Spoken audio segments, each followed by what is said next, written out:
Evo. Tebi. Evo, ćemo baš. Kući si finje i pristojna mati. Ja, ćemo i tebi ne tako. Pogor, još mu za prst blešo jedno.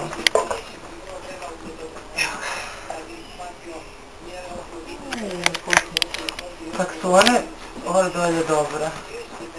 Prekrasno.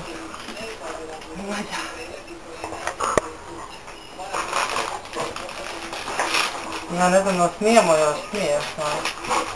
I njoj onda ići. Još odvadne plaće. Ma polako, čekaj. Čekaj. Došli ti božićnjak, jel da?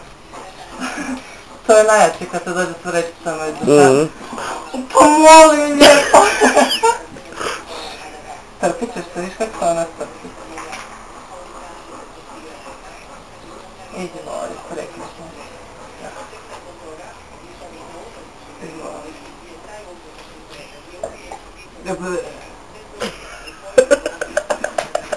Ma nemoj, to malo, tako. Aj, čekaj.